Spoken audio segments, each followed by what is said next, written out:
Luis Guillermo Hernández, porque el respeto y la admiración es mutua, con un tema, y grábeme, don David, hay un tema que me han reclamado, obviamente, los odiadores del presidente y los venenosos contra la Cuarta Transformación, me han exigido que me pronuncie. Me han preguntado por qué no he hablado del tema. Por las mismas razones que el presidente no se pronuncia con claridad o con contundencia esta mañana. Es de este presunto fusilamiento en San José de Gracia, Michoacán, mi querido Luis Guillermo Hernández, y he decidido preguntar tu opinión porque muchos han saltado, muchos han, fíjate nada más, ser el primero no significa ser el mejor. Lo he dicho una y otra vez que aquí en Sin Censura siempre buscamos ser los mejores, no los primeros. Y muchos han saltado con este video que no vamos a presentar, por respeto a la audiencia y a las presuntas víctimas y a los presuntos familiares de las víctimas. Este presunto fusilamiento de entre 10 y 17 personas, que ahí fue cuando empecé a dudar. Primero se hablaba de 10, luego de 17, y luego dicen que entre 10 y 17, pero ya lo vi publicado en Aristegui Noticias, en El País, por este presunto video casero, un video aficionado que menciona, que nos deja presuntamente ver un presunto fusilamiento. Es que estoy tratando de ser muy cuidadoso con esto, Luis Guillermo, de estas personas en Michoacán durante un velorio, y la realidad es que hasta el momento la Fiscalía de Michoacán no ha encontrado cadáveres, no ha dado a conocer a ciencia cierta qué fue lo que ocurrió, y dice el presidente, ojalá no sea cierto. Y por eso no me he pronunciado, porque se trata de un caso dramático, preocupante, doloroso de confirmarse, pero como no creo que no existen los elementos suficientes, pues no deberíamos de opinar, porque sería una irresponsabilidad hacerlo dando por hecho que ocurrió. ¿Estoy mal o tú cómo ves la situación, mi querido Luis Guillermo Hernández? Mi querido Vicente, absolutamente de acuerdo contigo. Creo que tenemos que apelar a una situación que está prácticamente olvidada en la mayoría de los medios, a la cautela informativa. Un asunto tan delicado como el que se denuncia, la ejecución de 10, 17 personas en una ciudad michoacana, a partir de la evidencia de un fragmento de video en el que prácticamente no se ve nada, puede desatar una serie de elementos muy graves: histeria colectiva, zozobra, eh, muchas cuestiones que los medios de comunicación podrían estar fomentando de manera irresponsable. Me parece que los colegas periodistas han olvidado que la publicación de las informaciones, la publicación de las noticias, tiene que ocurrir después de un proceso de verificación de los hechos. Y este proceso de verificación se ha olvidado, se ha roto por dos cuestiones, mi querido Vicente: por la rapidez de las redes sociales, que te meten en la dinámica de ganar la nota y ganar los likes, ganar los retweets, ganar las réplicas en las diferentes plataformas antes que tus competidores. Y también por el afán de golpear al gobierno en turno, en este caso al gobierno del presidente López Obrador. Son dinámicas que no podemos obviar, que no podemos olvidar en este asunto y en todos los demás.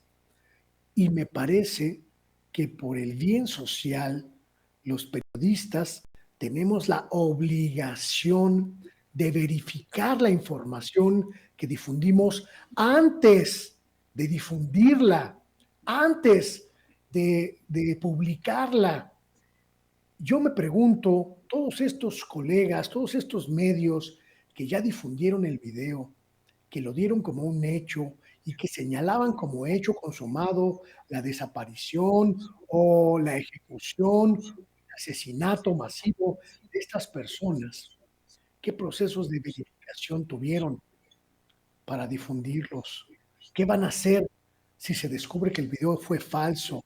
Si se descubre que no ocurrió tal crimen, ¿qué va a pasar con toda esa gente que ya creyó en este asunto? No olvidemos, mi querido Vicente, no lo olvidemos nunca, que durante los años más cruentos de la inseguridad en México, uno de los principales elementos, una de las principales estrategias, principalmente del crimen organizado, fue sembrar temor a partir de asuntos falsos, de noticias falsas como esta, que se difundían para atemorizar a la gente, para atemorizar a los pueblos. Yo invito a la gente a que busque en las plataformas, en YouTube, los videos de cómo se corrían los rumores de asesinatos, de masacres en lugares como Tamaulipas, Veracruz, eh, Nuevo León, Coahuila, Chihuahua, que eran falsos y que buscaban que la gente se metiera a sus casas muerta de miedo para que los maleantes pudieran hacer de las suyas en territorio desocupado. Yo invito a la gente a recordar que una de las principales estrategias del crimen es el miedo y que esa estrategia se cumple a partir de los medios que se prestan a difundir este tipo de mensajes sin verificarlos, sin contrastarlos, sin documentarlos fehacientemente. Coincido contigo, tenemos que ser responsables. Si ocurrió esta masacre, tendríamos que esperar a que las autoridades, a que las evidencias, a que la sociedad manifestara pruebas claras de que ocurrió y entonces denunciarlas. Pero si no existen esas pruebas fehacientes, mi querido Vicente, solo contribuimos a la desinformación, solo contribuimos al terror, solo contribuimos a que uno de los bandos imponga su narrativa de violencia. Coincido con el presidente de la República.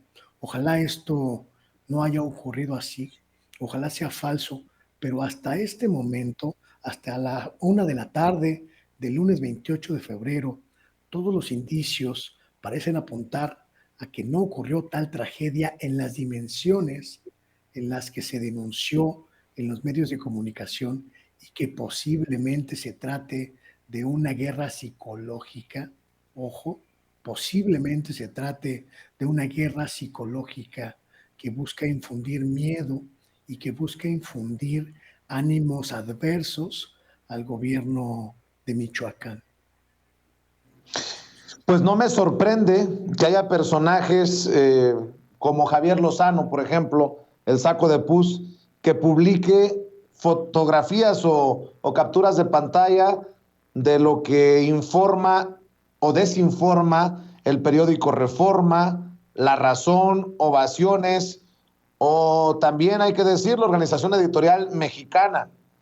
Fusilan a 17 en velorio, atacan en Michoacán, culpan al cártel Jalisco Nueva Generación. Fíjense ya, hasta culpando. ¿Quién sabe? Pero eso es lo que publica el Reforma. Grupo forma víctimas y las ejecuta durante un funeral en Michoacán. Fusilan a 17 hombres en un velorio en Michoacán, los sacan y los forman en la pared. Fusilados, como la alarma, fusilados, con las manos en la nuca y parados frente a una casa, comando armado asesina al menos a 17 personas en Michoacán. Y por su parte el presidente dice: deseo con toda mi alma que no sea como lo dieron a conocer acerca de esta noticia. Ojalá que no sea cierto, dice el presidente. Bueno, pues ojalá que no sea cierto. Y nada más para dejarlo sobre la mesa. Durante lo más violento, en años anteriores, en sexenios pasados, durante el tiempo más violento, ¿qué fue lo que se pidió desde el gobierno?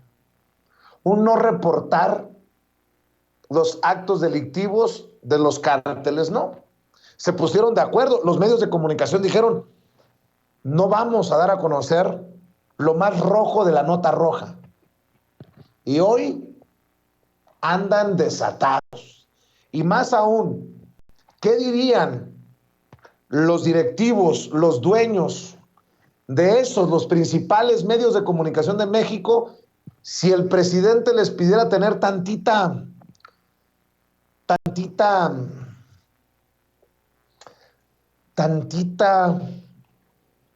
cordura a la hora de reportar para no asustar y para no generar este impacto psicológico del que habla Luis Guillermo Hernández? Uy, lo tacharían de censurador, ¿no?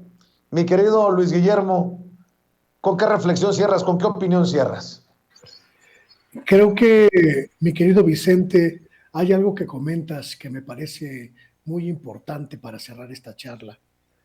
Hubo un tiempo en el que los medios de comunicación se sometieron al silencio porque se los pidió el gobierno federal y se sometieron al silencio argumentando que difundir los videos, las imágenes de las masacres, de la guerra sangrienta que libraba México contra la delincuencia organizada y que dejó a millones de personas con dolor y con muerte alrededor, pues se cumplía una lógica de sometimiento, pero también una lógica de intentar preservar al al Estado mexicano.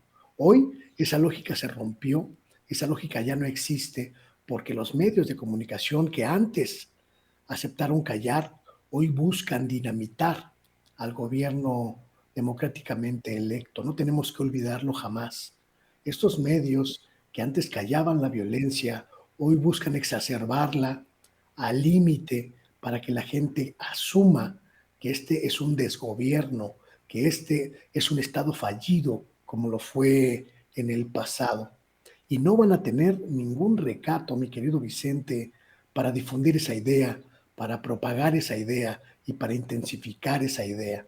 Por eso yo llamo a la gente que nos ve a que sea completamente cautelosa con toda la información que procede de los medios tradicionales. Por eso te dije, mi querido Vicente, que no creo en lo que publicó el columnista chayotero del que hablábamos hace un momento. Por eso estoy absolutamente incrédulo de todo lo que se publica en Reforma, en el Universal, en Excelsior, en Imagen, Televisa, TV Azteca, en Latinos, en Animal Político, etcétera, porque sé que todos ellos están trabajando para un mismo fin: recuperar el viejo régimen para sus patrones políticos, para sus patrones oligárquicos. Y yo no me voy a prestar ese juego y espero que la gente que nos ve tampoco se preste. Abramos los ojos, mi querido Vicente, abramos muy bien los ojos, porque la mentira es una de las principales armas contra las que estamos combatiendo la ciudadanía libre en estos momentos. Querido Luis Guillermo, siempre importante platicar contigo de las noticias, de los temas de coyuntura. ¿Por qué no cerramos invitando a la gente para que te apoye, para que esté al pendiente de lo que publicas en tu canal de YouTube y obviamente en tus redes sociales, que no me pierdo tus comentarios brutalmente honestos? Muchísimas gracias, querido Vicente. Les espero esta noche a las 8 en mi programa El Oficio del Reportero en YouTube, que también se transmite en la Sexta W, en Twitter, y en la página de Sexta W, Luis Guillermo Hernández, en Facebook, y por supuesto en mis redes sociales. Y pues ya estaremos aquí comentando el pendientito, la tarea que quedamos de resolver, y pues nos escucharemos aquí próximamente también en Sin Censura. Mi querido Vicente, gracias como siempre, por tu generosidad. Un abrazote, gracias, mi querido Luis Guillermo Hernández. Voy a la pausa comercial y regreso con más, porque todavía hay más. No me ha tocado saludar a Toño, me dice que ya fue por su camisa también de origen indígena, estas obras de arte que realizan con sus manos nuestros hermanos indígenas. Para cerrar, sin censura. Voy a la pausa y regreso con Toño.